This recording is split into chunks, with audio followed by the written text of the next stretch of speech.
Just to remind everybody, if you go back to that post that was deleted, Chris Wright said a large oil tanker passed through about 36 hours ago. So for some reason, the energy secretary thought this took place yesterday, that this was almost old news at the time that he was announcing it to a group of people in this video. All of that has been deleted.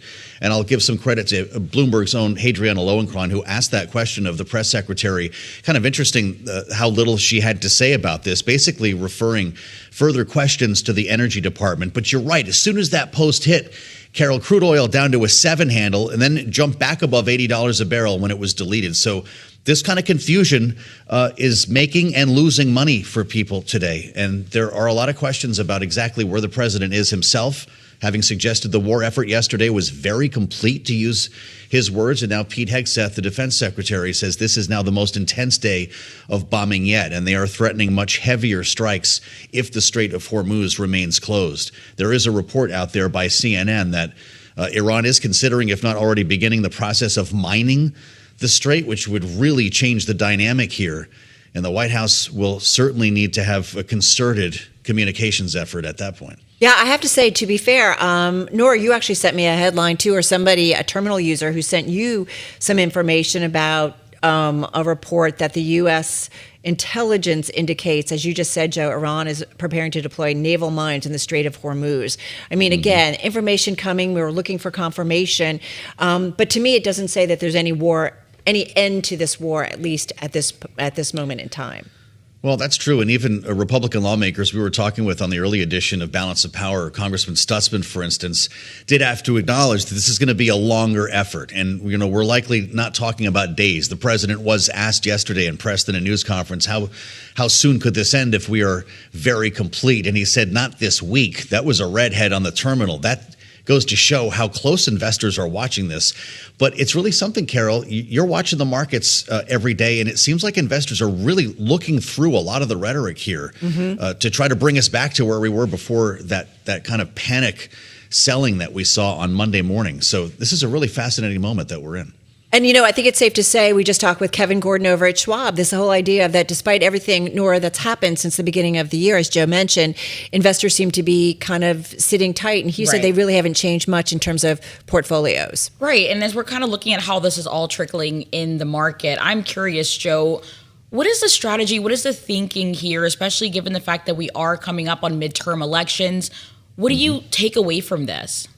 Well, it's really interesting timing in that the Republican House conference is in Miami right now for a retreat. That's why the president was down there last evening at Doral. And they're talking about messaging for the midterms and how to strike home the issue of affordability, which is the last thing anyone's talking about right now. In fact, we're talking about $3.50 gas.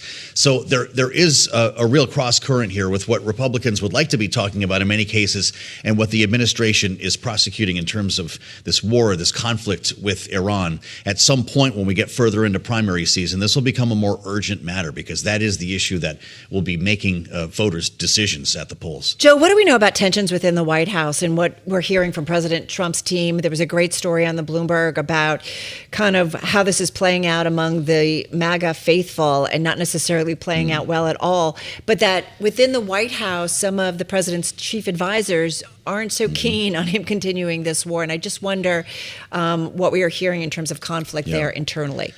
You don't hear a lot. I mean, this is really sort of the backroom conversation, right? And sometimes leaks come through Capitol Hill and back to us here in our Bloomberg newsroom. Look no further than J.D. Vance. I mean, he's kind of the face of this, having been, of course, an America First politician who and a veteran himself who had made the case against going to war with Iran repeatedly during his time in the Senate and on the campaign trail. And now he finds himself having to support the president, but also try not to bog himself down as somebody who wants to be a serious contender, if not the front runner for president in 2028. But this is causing great confusion more broadly throughout all of MAGA. Steve Bannon's going to have a very different thought about this if you start talking about America First and longer entanglements. But it's fascinating to see even that part of the MAGA community give the president the benefit of the doubt, much like this market tries to on a daily basis in the hopes that this will be done sooner than later.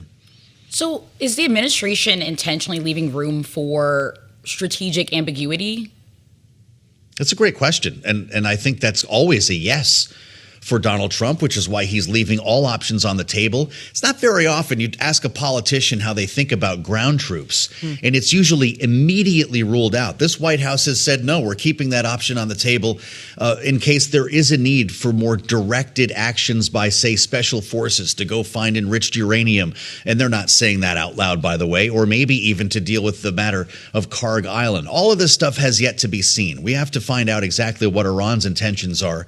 Having heard from the Speaker of the Iranian parliament, Nora, earlier today, who said Iran is not interested in a ceasefire right now. Even if the president thinks this thing is over, the enemy, as they say, also gets a vote. Hey, listen, if President Trump isn't thinking about midterms, perhaps, what about the members of Congress who are, of course, not in session at this moment? But that's right. I'm just curious about what kind of pressure they might be feeling from their constituents when it comes to this war. Yeah, it's a lot. They're getting a lot of questions about this, as many of them are home. And as I just mentioned, Carol, they're at that retreat in Miami right now, and they're huddling, talking about this very issue and how do we message around the war? Because at some point, if you're running for a primary election here and you're trying to resonate with voters at home, you got to talk about affordability. And with AAA showing over $3.50 for a gallon of gas, that conversation just got a lot more difficult. And as you've been exploring here on Bloomberg Businessweek Daily, it's not just oil that's going through the strait, it's also fertilizer. And you put them both together and you've got the feedstock that goes right to the grocery store, right to the food aisle. And that's a big problem for anybody who's running for elected office in the majority, which is looking smaller by the moment here in Washington.